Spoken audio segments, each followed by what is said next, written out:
क्या आप भी जिम जाते हैं और जिम जाते समय सिंथेटिक फैब्रिक पहनते हैं? अगर हाँ तो सावधान हो जाइए, क्योंकि नई स्टडी बताती है कि बहुत टाइट पॉलिएस्टर या नायलॉन कपड़े पसीना ठीक से नहीं सोखते, जिससे बैक्टीरिया पनपता है। और चौंकाने वाली बात यह है कि कुछ एक्टिव वेयर में खतरनाक ऐसे केमिकल्स होते हैं जो हार्मोनल बैलेंस को भी बिगाड़ सकते हैं, और यही नहीं, शरीर के लिए खतरा बड़ा बन सकते हैं। आखिर जिम जाते समय कौन से कपड़े होते हैं बेहतर? आज हम इसी विषय पर चर्चा करेंगे। देखिए, ये लगेगा आपको कि बहुत ही नॉर्मल सा टॉपिक है, बट अगर आप इसको अपनी सेहत के नज़रिए से देखेंगे, डेली रूटीन जिम जाने के नज़रिए से देखेंगे, उसके बाद आपको समझ में आएगा कि ये दरअसल कितना महत्वपूर्ण विषय है, जिसको हर जिम गोअर को अपने दिमाग में रखना चाहिए, या उस हर व्यक्ति को जो जिम जाने की आकांक्षा रखता है। मेरा नाम है दीपक डोभाल, आप देख रहे हैं आपकी खबर आपका फायदा। लौट रहा हूं मेहमानों के साथ, पहले ये रिपोर्ट देखिए।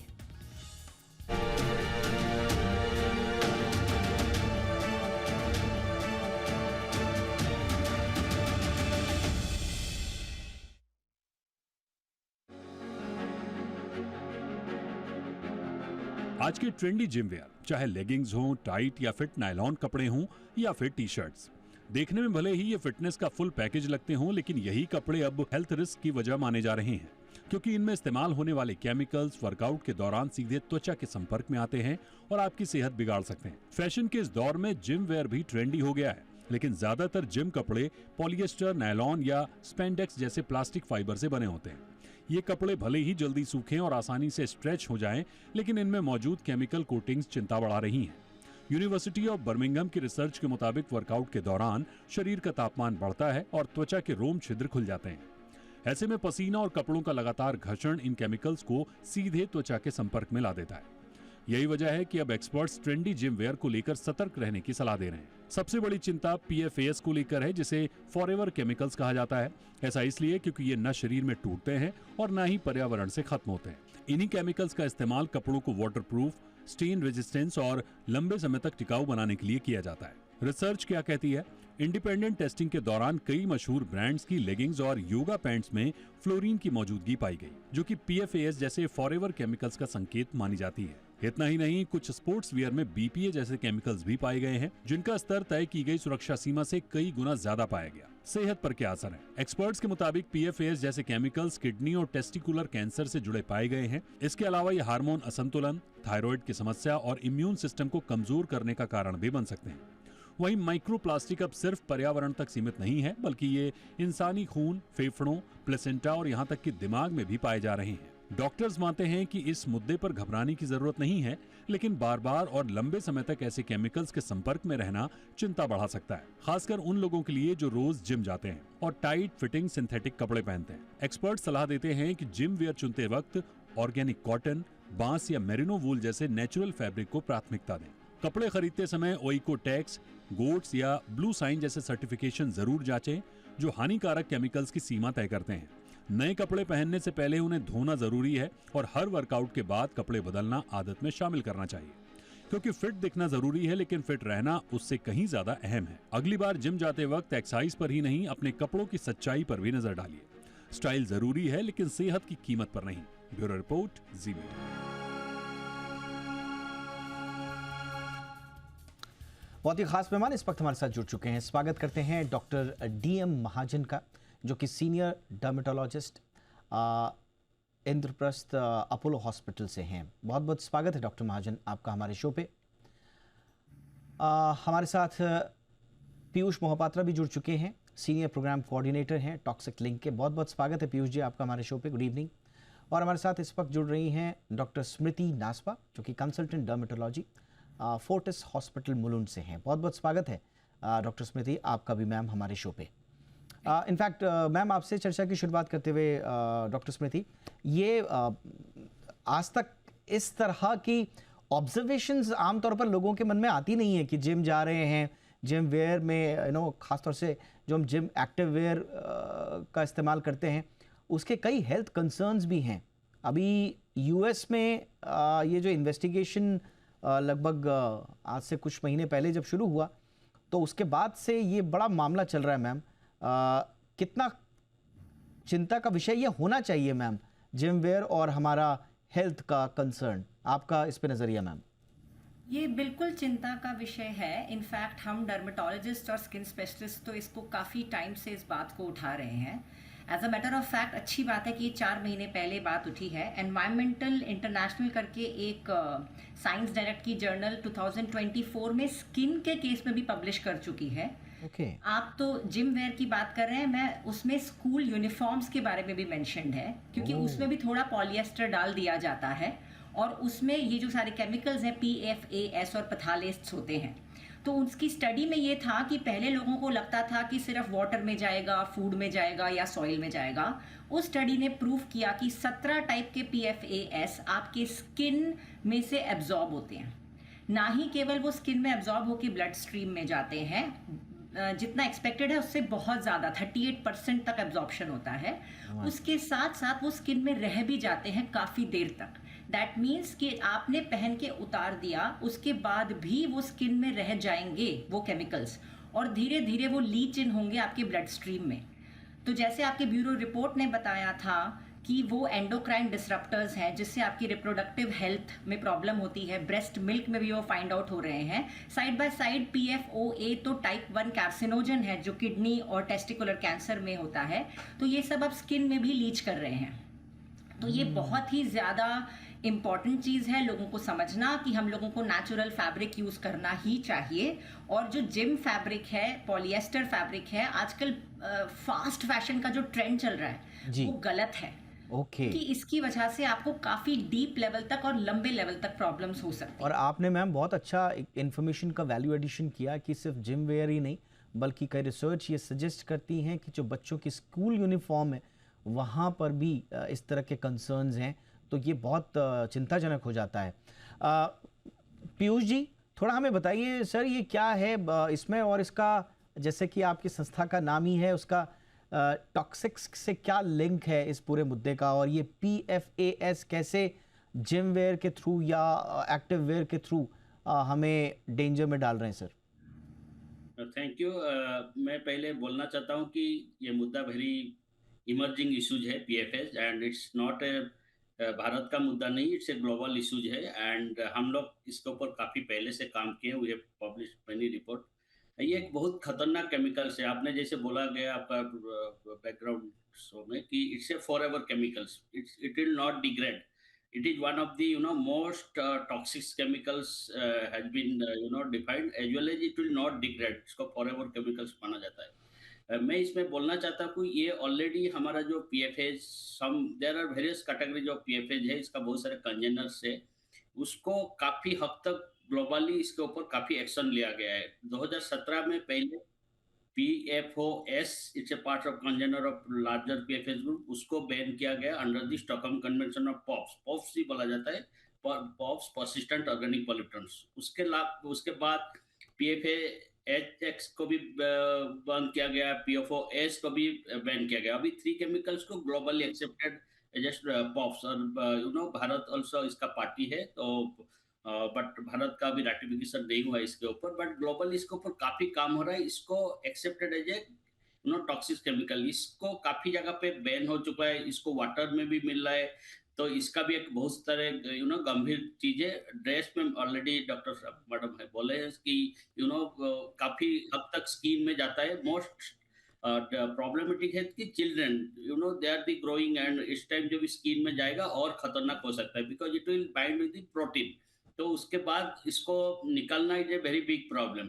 इसलिए इसको एक very high category of toxic chemical माना जाता है। इसको एनवायरमेंटल का प्रॉब्लम है, एंड मोस्ट इम्पोर्टेंटली हेल्थ का भी प्रॉब्लम है। तो इसके अलावा आपने थैलेट्स की भी बात की है। Phthalates is also very similar, very problematic things. Many phthalates के ऊपर अभी बैन भी लगा गया, भारत में भी काफी हद तक इसके ऊपर भी काम हो रहा है। जी, और उसके अलावा BPA का भी बात की है। BPA these are the very toxic chemical link with the textile also, because इसका जो बहुत बड़ा यूसेज है ये फ्लेम रिटार्डेंट्स के तरह यूज होता है। तो हम जिस टाइप का कपड़े का वर्णना कर रहे हैं, तो इसमें it's more about flame retardant, flexibility हो जाता है, इसलिए इसका यूज करता है। But at the same time इसका जो टॉक्सिसिटी वेरी हाई है, and it's very true. Yes sir, इसको थोड़ा और गहराई से समझते हैं। डॉक्टर DM महाजन सर भी हमारे साथ जुड़ चुके हैं। बहुत बहुत स्वागत है सर आपका हमारे शो पे। सर जैसा हम चर्चा कर ही रहे हैं, ये जिम फैशन जो है, अब ये एक तरह से कुछ रिपोर्ट्स ये सजेस्ट कर रही हैं कि एक पब्लिक हेल्थ का साइलेंट रिस्क बन रहा है सर। मॉडर्न एक्टिववेयर मोस्टली जो हमने रिपोर्ट भी बताया, पॉलिएस्टर, नायलॉन, इलास्टेन, इस तरह के प्लास्टिक से बन रहे हैं। तो क्या इसका डेंजर निकल के आ रहा है सर, और आप इसमें किस तरह से विश्लेषित करेंगे इसको? देखिए, जैसा पहले ही आपने डिस्कस भी किया है कि इसमें PFAs and other phthalates and other और टॉक्सिक केमिकल्स होते हैं, और स्पेशली हमारे इंडियन स्पोर्ट्स वियर में ये काफी मात्रा में डाले जाते हैं, ताकि एक तो थोड़ा economically they become a little cheaper and viable economically, plus उसके साथ साथ उन्हें बहुत ज्यादा रख रखाव नहीं करना पड़े, जैसे उसको easy to wash, easy to clean, and then their duration बहुत ज्यादा लंबी रहे। तो ये सारी जो है चीजें हम लोग इसमें भूल जाते हैं कि स्किन में भी एक एब्जॉर्प्शन नाम की चीज होती है। जरूरी नहीं कि हम खाने के रास्ते से ही एब्जॉर्ब करें, हमारी स्किन के थ्रू भी एब्जॉर्प्शन लेवल्स काफी होते हैं। और स्पेशली ये खतरा जो है उन बच्चों में ज्यादा है जो आजकल मैड फॉर जिमिंग है। आजकल देखा भी गया है कि लाइफस्टाइल्स काफी प्रॉब्लम्स हैं, लोगों को फेस कर रहे हैं, वेट की काफी प्रॉब्लम आ रही हैं, और एक जिम्स के अंदर जो है एनाबॉलिक स्टीरॉयड्स और तरह तरह की चीजें जो Yes, sir. डॉक्टर्स काफी यस सर, करते हैं। कुल मिला के सर कई तरह के डेंजर, और जैसा सर ने भी कहा अभी, देखिए ये कपड़े पैसिव नहीं है, इसको थोड़ा सा समझिए। हीट उसमें है, स्वेट उसमें है, फ्रिक्शन उसमें है, माइक्रो लेवल पर जो केमिकल्स रिलीज होने के ज़्यादा चांसेस हैं, और भारत जैसे गर्म देश में ये एक्सपोजर डेली है। आप जिम जाना छोड़ दीजिए जिम की बात, नॉर्मल लोग भी जो डेली लाइफ में जो लोग मेहनत कश लोग हैं या बाकी काम कर रहे हैं, एक्सपोजर उनका डेली का और प्रोलॉन्ग्ड हो जाता है। यस सर, आप इसमें कुछ और ऐड करना चाहेंगे सर कि भारत के लिहाज से ये और ज़्यादा खतरनाक क्यों है? गर्मी भी ज़्यादा है, कामकाजी भी ज़्यादा लोग होते हैं सर। या देखिए, हमारे इंडिया की जो है वैसे ही जो है काफी हॉट क्लाइमेट है, उसके वजह से हमें काफी ज्यादा स्वेटिंग की काफी प्रॉब्लम रहती है, और इसकी वजह से जो ऊपर माइक्रोबायोम्स होते हैं स्किन के ऊपर, वो काफी मात्रा में मल्टीप्लाई करते हैं, और ये चीजें उनके साथ मिलके टॉक्सिक कॉम्प्लेक्स बनाते हैं, यस सर। जिनसे जो है ये काफी मात्रा में अंदर एब्जॉर्ब हो जाती हैं, और स्किन के ऊपर भी ये जो है उसकी बैरियर फंक्शन में भी काफी परेशानी करती हैं। आपको जैसे मालूम है कि स्किन एक कवच की तरह है, जिसका काम है कि आपकी रक्षा करना, बाहर की इन्वेजन से, बाहर के माइक्रोबायोम से, बाहर की जो चीजें हैं उनसे आपको बचाना, अंदर वाले ऑर्गन्स को। तो उनमें अंदर जो है काफी जो है बैरियर जो उसका कॉम्प्लेक्स है वो काफी कॉम्प्रोमाइज हो जाता है। तो इसकी वजह से जो है अंदर तक जो है जाते हैं पॉइजनस चीजें, और जो स्किन है अपनी रक्षा नहीं कर सकती अंदर के ऑर्गन्स को।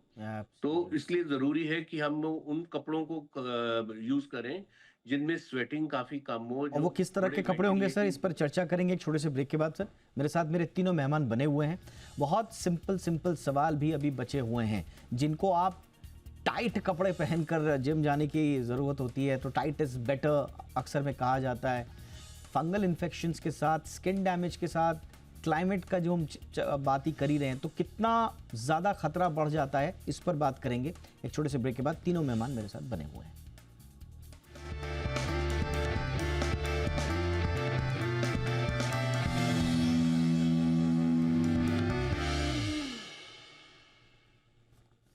ब्रेक के बाद आपका स्वागत है। चर्चा को आगे बढ़ाते हुए डॉक्टर स्मृति मैम, तो कुल मिला के ये पूरे इशू के बाद ऐसा लगता है मैम कि मार्केट में जो तरह तरह की ब्रांडिंग होती है ना, ब्रीदेबल फैब्रिक के नाम पर, इको फ्रेंडली के नाम पर, स्किन सेफ जैसे क्लेम किए जाते हैं, तो मैम ये क्लेम्स मुझे लगता है कि परफॉर्मेंस फीचर्स के लिए हैं, नॉट नेसेसरीली केमिकल सेफ्टी के लिए हैं। कंज्यूमर को तो लगेगा कि सेफ है, लेकिन केमिकल रिस्क हिडन है मैम, तो ध्यान रखना है कि क्या ले रहे हैं, कपड़ा ले रहे हैं और कैसे ले रहे हैं। मैं आपसे टोटली अग्री करती हूँ, क्योंकि इसमें हम हमेशा कहते हैं ना कि टर्म्स एंड कंडीशंस अप्लाई, हमेशा रीड द लेबल्स की बात होती है इनफैक्ट मैं खुद जब मॉल्स में जाती हूँ तो मैं काफ़ी टाइम रीड द लेबल्स में करती हूँ कि उसमें क्या क्या हिडन इंग्रेडिएंट्स हैं उस फैब्रिक में बनाए हुए। आपको जितना हो सके आप कॉटन और लिनन पे ही जाएं। जो हमारे ड्राई फिट हैं उसमें यूकेलिप्टस एंड बम्बू फैब्रिक भी होता है। मुझे इसमें आपको एक चीज़ और बतानी है, जैसे बात हो रही है कि इंडिया का एटमॉस्फेयर मतलब वेदर ही गर्म रहता है इसलिए प्रॉब्लम है, बट जिस तरह से हमने आजकल देख लिया है कि माइक्रो प्लास्टिक्स पानी की बोतलों में भी मिल रहा है जो गर्म नहीं होते हैं, उसी तरह से इवन नॉर्मल टेम्परेचर में भी आपके स्किन में जो एब्जॉर्प्शन है वो होता है। इसके साथ साथ ये वाले जो प्लास्टिक के जो केमिकल्स हैं PFAS जिसकी हम बात कर रहे हैं, वो हमारे स्किन के पर्सनल केयर प्रोडक्ट्स में भी यूज होते हैं। तो आप इमेजिन कीजिए, जो डॉक्टर महाजन ने ये वाली बात बोली कि अगर आपका स्किन बैरियर टूट गया है तो ये वाले हैंड सैनिटाइजर से आपने हाथ धोया या आपने कोई भी केमिकल लगाया अपने स्किन में, उससे आपका स्किन बैरियर ब्रेक हुआ और उसके बाद आपने टाइट फिटेड क्लोथिंग पहनी तो ये वाले केमिकल्स और ज्यादा आपके अंदर जाएंगे। इसका रिस्क छोटे बच्चे और बूढ़े लोगों को ज्यादा होता है क्योंकि उनकी स्किन वैसे ही पतली हो चुकी होती है। इसके साथ साथ जिनको एलर्जीज है, सोरियासिस है, इस तरह की स्किन बैरियर की प्रॉब्लम्स हैं, उनको सेंसिटिव स्किन वालों को भी बहुत ज्यादा तकलीफ होती है। तो इंस्टेड ऑफ थिंकिंग कि कौन सा पॉलिएस्टर फैब्रिक अच्छा होगा, it is better to go for cotton and linen. आप जिम जा रहे हैं, मैं खुद बहुत फिजिकली एक्टिव रहती हूँ, आप 2 या 3 टी-शर्ट्स ले जाएं और आप उसको रेगुलरली चेंज करें। It is more important than कि आप वो केमिकल्स को स्लोली अपने अंदर लेके जा रहे हैं, क्योंकि इनका अक्यूमुलेशन बढ़ता है। ऐसा नहीं है कि आपने एक बारी ले लिया और ये बॉडी से निकल जाएंगे, ये फॉरएवर केमिकल्स हैं, ये बायो अक्यूमुलेट होते हैं, धीरे धीरे करके इनका अक्यूमुलेशन बढ़ता जाता है और इसके बाद ये तकलीफ देते हैं। ये बहुत इंपॉर्टेंट बात आपने मैम बोली कि क्लाइमेट को भी आप मद्देनजर मत रखिए, ज़्यादा उसके वो मत कीजिए, क्योंकि किसी भी तरह के टेम्परेचर में अगर आपकी स्किन कॉम्प्रोमाइज्ड है, अगर उसका बैरियर का जो उसका फीचर है, जो कैरेक्टरिस्टिक्स अगर वो टूट गई है, तो फिर उसके लिए आपके ख़तरे बढ़ जाते हैं। बहुत इम्पॉर्टेंट इस बात को भी समझना है पीयूष जी कि भारत में टेक्सटाइल केमिकल्स पर इतनी मॉनिटरिंग शायद है नहीं, क्योंकि लेबल्स पर तो मैंने रेयरली केमिकल डिस्क्लोजर का भी पढ़ा है कि वहाँ पर उसमें लिखा हुआ हो कि किस तरह के केमिकल्स का इस्तेमाल किया जा रहा है। और कंज्यूमर जो इंडिया का है, थोड़ा सा प्राइस सेंसिटिव मार्केट भी है हमारा, तो जो मिला उठा लिया और पहन लिया, ये प्रवृत्ति ज़्यादा होती है। तो ये कितना ज़रूरी है कि इसमें अब रेगुलेशन गैप्स को भी ठीक किया जाए। देखिए, ये बहुत बड़ा मुद्दा है कि हमारा जो केमिकल्स का जो रेगुलेशन है टेक्सटाइल्स पे, अभी कहीं विस्तृत रूप से केमिकल्स रेगुलेशंस है नहीं, ये एक मुद्दा है। But the issue is that कि ये जो प्रोडक्ट है वेरी स्पेसिफिक टाइप का प्रोडक्ट में PFAS यूज होता है। इट्स नॉट दैट कि ऑल टाइप ऑफ प्रोडक्ट्स में ये केमिकल यूज होता है। इसका मैंने पहले बताया, इसका जो प्रॉपर्टीज है बेसिकली फ्लेम रिटार्डेंट्स टाइप का यूज होता है, प्लास्टिसाइजर्स यूज होता है। और कपड़ा के अलावा इसके अलावा दूसरे चीज में भी काफी सारा लाइक हमारा यूटेंसिल में भी यूज होता था, देन हमारा फायर फाइटिंग पंप्स में भी यूज होता है, मल्टीपल यूसेजेस है। तो इसके मैं टोटली एग्री, इसके ऊपर हमारा at least some of the priorities chemical जिसमें ऊपर ग्लोबली बैन और लगने का करीब है, जिसपे ऊपर काफी डिस्कशन हो रहा है, इसके ऊपर हम लोग को कहीं ना कहीं इसके ऊपर सोचना चाहिए, इसके ऊपर रेगुलेट करना चाहिए।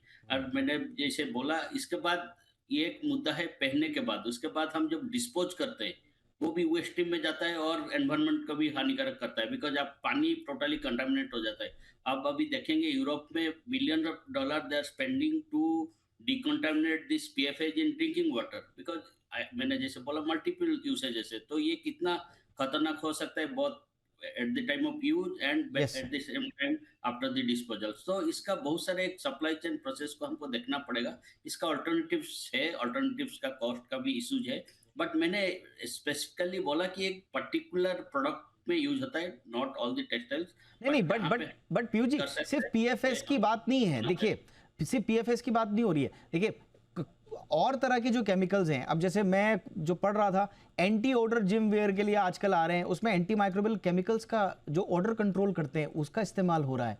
जो कपड़े क्रीज फ्री होते हैं, ड्यूरेबल होते हैं, रिंकल रेजिस्टेंस फिनिश के साथ जो आ रहे हैं, उसमें फॉर्मेल्डिहाइड का इस्तेमाल हो रहा है सर। जो आजो, हाँ जी, मैं पूरा एग्री कर रहा हूँ, बहुत सारे केमिकल्स है। ब्राइट कलर्स देने के लिए कितने तरह के सिंथेटिक रंग, आजोडाइज जो होती हैं, पैथेलेट जिसका हम लगातार जिक्र कर रहे हैं, तो सिर्फ पीएफएस की बात नहीं है सर, केमिकल्स के तो हर तरह के खतरे हो रहे हैं।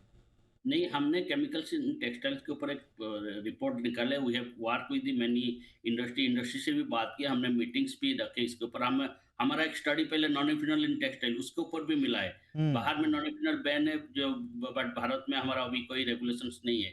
It's not about, I totally agree, not about one chemical, there are multiple chemicals. So it is high time हम लोग को बिकॉज हमारा it is directly link with the health as well as with the environment, because मैंने बोला disposal is a big challenge. तो इसको देखते हुए हम लोग को जो केमिकल्स इमीडिएटली फेज आउट हो सकता है और इसका ऑल्टरनेटिव्स है, हमको सोचना चाहिए और उसको एब्सोल्युटली बिल्कुल। तो इसमें देखिए टेक्सटाइल केमिकल्स को लेकर सरकार को ज़्यादा इस पे मॉनिटरिंग और ज़्यादा रेगुलेशंस के साथ आना पड़ेगा।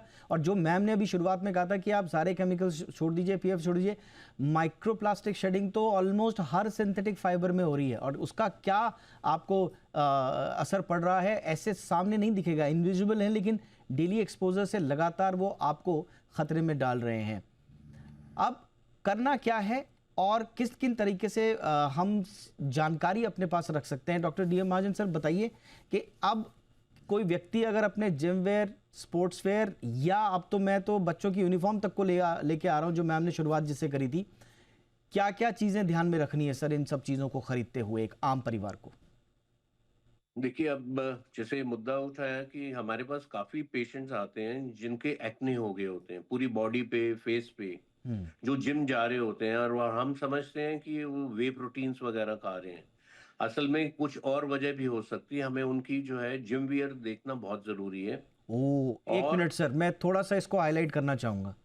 सर कह रहे हैं कि कई तरह के बीमार लोग जिम करने के बाद डॉक्टर्स के पास जाते हैं, जिसमें हमने बहुत सारे शोज किए हैं, उसमें कई लोग किडनी पेशेंट निकले हैं, कई लोगों के दूसरे ऑर्गन्स पर इश्यूज आए हैं। हो सकता है पहला शक जाता है आप क्या खा रहे हैं, आप कोई उल्टी सीधी दवा तो नहीं खा रहे हैं, एक्स्ट्रा प्रोटीन तो नहीं खा रहे हैं, लेकिन सर जो कह रहे हैं ध्यान दीजिएगा, हो सकता है कि आपके उस प्रॉब्लम के पीछे आपका जिम वेयर भी हो। Please continue sir. Gym where तो बहुत इंपॉर्टेंट हो गया अब ये वाले जब चर्चा चली है जी, और इसके साथ है कि अगर हम इनको ऑल्टरनेटिव फाइबर्स का यूज करें जो कि बिल्कुल स्किन फ्रेंडली है और बिल्कुल भी टॉक्सिसिटी नहीं है जिनके अंदर, और उसके ऊपर जो है हम काफी रेगुलेटरी मेजर्स जरूर रखें। इट्स नॉट दैट कि आपने उठाया और डाल दिया, मतलब it should be properly labelled कि this is skin friendly and it doesn't have any kind of toxic things in it। तो एक प्रॉपर, जैसे मिस्टर महापात्रा ने बोला कि इसके अंदर जरूर होना चाहिए कोई ना कोई रेगुलेशन, ताकि वी कैन कंट्रोल कि कितने केमिकल्स हैं उसके अंदर and what to use and what not to use. तो सर ये जो टाइट कपड़े पहनने की प्रवृत्ति है सर, ये ज्यादा खतरा बढ़ाती है? डेफिनेटली जो है कि नॉन वेंटिलेटिंग क्लोथ्स जितना हगिंग करेंगे टू द स्किन, उतना ही आपके जो है हेयर वेयर के ऊपर काफी इंजरी होने का डर होता है। और जहाँ पे हेयर रूट होती है वो वाला अगर फॉलिकल खुल जाएगा तो उससे एक easy source of entry infection का बढ़ जाता है, जिससे कि स्किन के अंदर इन्फेक्शन जाने के चांसेस बढ़ जाते हैं। तो इसलिए tight hugging clothes are bad for skin as well as for the health. Okay doctor Smriti, एक आम परिवार को आप क्या सुझाव देंगी? आपने कहा कॉटन और लिनन, लेकिन इसके अलावा क्या नहीं खरीदना है खास तौर से, जरा उनके बारे में भी मैम क्विकली बता दें। तो मुझे तो ऐसा लगता है कि स्लोली एंड श्योरली जितना भी हो सके हमें प्लास्टिक का यूसेज अपने फैमिली लाइफ में कम करना चाहिए। एक चीज़ मैं हमेशा सबको कहती हूँ, there can be no healthy humans on an unhealthy planet. तो कुछ बात तो सच है कि बहुत सारे केमिकल्स हमारे एनवायरनमेंट में टोटली लीच कर गए हैं और एक इंडिविजुअल फैमिली लेवल पे हम सब कुछ खत्म नहीं कर सकते, पर जहाँ जहाँ हम कम कर सकें। पहली बात है मिनिमलिज्म इज द की। अगर आपको 2 जिम फैब्रिक से काम चल रहा है तो आप 4 क्यों खरीद रहे हैं? बिकॉज जितना ज़्यादा करेंगे उतना ज़्यादा यूज़ करेंगे।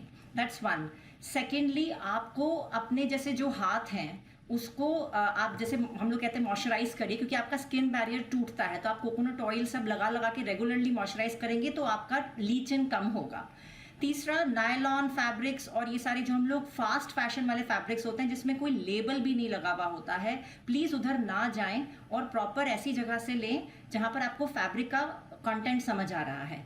हो सके उतना ऑर्गेनिक कॉटन और लिनन लेके जाएं, नहीं तो यूकेलिप्टस एंड बैम्बू फैब्रिक्स भी अवेलेबल हैं हमारे पास, और जिसमें बहुत ज़्यादा भड़कीले कलर जैसे आपने बोला क्रीज रेजिस्टेंट और ये सारी की चीज़ें हम लोगों को ट्राई करना चाहिए कि हम लोग अवॉइड करें। और साइड बाय साइड बहुत excessive use of skin care products, again इसमें मिनिमलिज्म इज द की, क्योंकि वो स्किन केयर प्रोडक्ट्स में भी माइक्रोप्लास्टिक्स होते हैं, वो सब की चीज़ें भी हम लोग कम करने लगे। मैम एक क्विक क्वेश्चन मेरा, हालांकि समय समाप्त हो चुका है। मैम कई लोग कहते हैं कि नए कपड़े जब आप लाओ, किसी भी तरह के कपड़े लाओ, तो केमिकल फिनिश तो होता ही है, तो एक बार धोने से क्या रेजिड्यू निकल जाता है उसका, धुलने के बाद ही पहनना चाहिए? देखिए एक लेवल ऑफ केमिकल कम होगा, लेकिन जो हम लोग कहते हैं कि वो water resistant and stain resistant है, तो ये वाले केमिकल्स ट्रीटेड तो आपके खत्म नहीं होंगे। Right chemicals for ever thing is most important. और मेरी अपील है स्कूल से भी कि यूनिफॉर्म्स को जस्ट बिकॉज बल्क प्रोडक्ट आप खरीद रहे हैं, प्लीज आप कॉटन में जाएं, क्योंकि ये बच्चे प्री प्यूबर्टल हैं, इनके हार्मोन्स अभी एक्टिवेट नहीं हुए हैं, और इनके साथ हम रिस्क ले रहे हैं, हमारी फ्यूचर जनरेशन है ये लोग। वेरी इंपॉर्टेंट पॉइंट मैम, और मुझे लगता है कि हमको तो एक अलग से शो बच्चों के लिए करना होगा कि बच्चों को आप कौन से कपड़े पहना रहे हैं और किस तरह के उनको कपड़े दिए जा रहे हैं, सस्ते के नाम पर या बल्क के नाम पर। बट क्विकली अगर आप सारे दर्शकों के लिए मैं सम अप करूं, तो कॉटन को प्रायोरिटी दीजिए, नंबर 1, टाइट कपड़ों को अवॉइड कीजिए, नंबर 2, वर्कआउट के बाद या पहले कपड़े बदलिए। देखिए बहुत ज़्यादा कपड़े हो आपके पास कोई ज़रूरी नहीं है, इसीलिए आदमी सस्ता खरीदते रहता है। कम कपड़े पहनिए, कम का मतलब नंबर्स में कम, लेकिन साफ सुथरे हो। 2-3 अच्छे कपड़े रखिए, बार बार धोइए, पहनिए उनको, लेकिन बढ़िया क्वालिटी के हों, लिनन के हों, कॉटन के हों। तो ये पीस ऑफ एडवाइस। और बच्चों की यूनिफॉर्म, हाथ जोड़कर अपील, उस पर ध्यान अवश्य दीजिए। बहुत बहुत धन्यवाद आप तीनों का वक्त निकालने के लिए। Piyush Mohapatra, thank you so much sir. Doctor Smriti Naswa, thank you so much ma'am for your time. Doctor Mahajan, thank you so much sir, आपने समय निकाला। शो में इतना ही, इजाजत दीजिए, नमस्कार।